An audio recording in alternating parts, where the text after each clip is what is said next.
Dear Diary, here today is the perfume countdown review to Chinese New Year Day 19. This is the second time I tried to video this perfume review because I thought I just looked very tired in the first recording. Well, I didn't look any better. Still the tired eyes and all that. So, without further ado, today I want to record in my diary.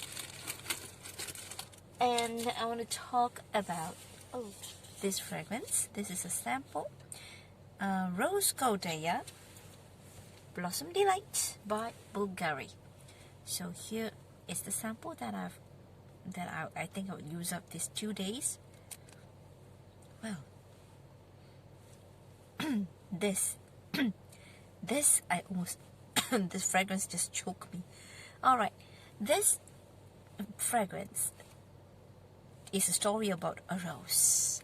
It's a rose that is growing up from the green, and it's the rose growing up, stretching up in a rosebud, and then it blooms open, the petal taken down and preserved, and here at the end you will have a preserved bottle of rose petal. So that's the story of this rose fragrance. So in the beginning, this fragrance does not go into straight rose. In the beginning, it's quite green because it has this note of violet leaf and papaya. But for me personally, I get the papaya seed.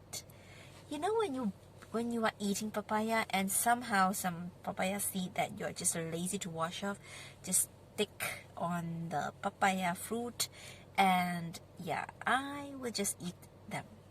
I will just eat the seed together with the papaya flesh.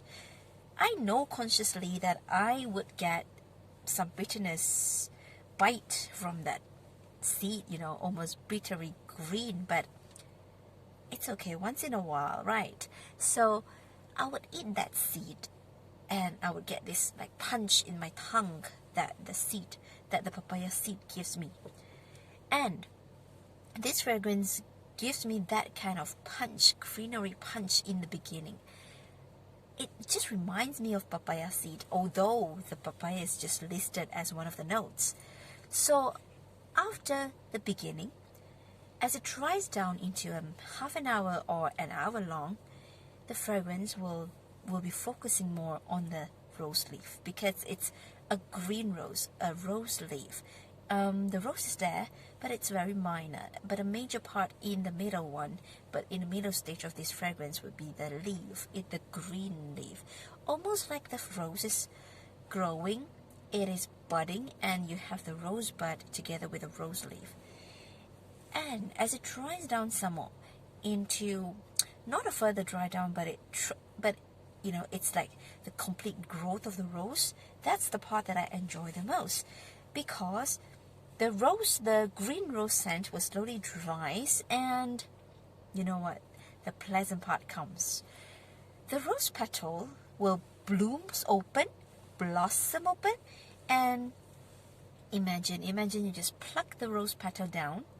All kinds of different roses of different shades of pink and red, you just pluck them down, and with no care in the world, you pluck that petals with no guilt, and you put them in a bottle, a glass bottle, and you preserved it with some kind of chemical. But that rose will not be dried down into some dry rose.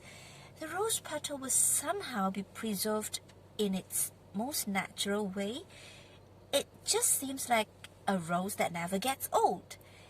Yes, it's a little bit synthetic, but it's a blooming rose petal that is kept in a bottle, and it keeps them from getting old or getting dried up. So it's very synthetic, but it's sweet. It's synthetically sweet, but it's acceptable. The sweetness, the syntheticity, the plasticky of this rose scent is acceptable, although it can be very common in most of the rose scented designer fragrances. And this is the stage where it projects the most and leaves its sillage and do its magic, everything. It's very rosy, very fresh, very bright, very sparkling. It's not like it has a very deep secret or very tantalizing, very thrilling, very enthralling stories to tell. It's as simple as that. You let the rose grow and then you pluck the rose petal and keep it in a bottle and preserve it using some kind of ways. And slowly, I think this fragrance has almost reached the end of its magic, because after that, after a few hours, like 4 or 5 hours, the rose fragrance, this rose will stay. The blossoming petal which has been plucked down will stay, but the musk will appear together with a little touch of amber. So instead of like an airy, chemically musk, I do get a little bit of weight, because I think that might be the work of this amber. But overall, it's still sweet. It's just that it projects lesser. So these are my thoughts after using this fragrance for about 2 days, and imagine how much I sprayed. I sprayed heavily, like there's no tomorrow. For me, this fragrance would be worth a mini bottle. I would love to own a mini size, because I think this one is very enjoyable. It's quite hard to find a fresh rose scent like this, which is quite enjoyable, I think, because I think the musk here, the lack of musk here, is the main reason why I enjoy it more than I enjoy the original rose Goldea, because that one seems to be so much more musky and woodier. I don't mind a rose being woodier, it's just that I don't need that much of a musk.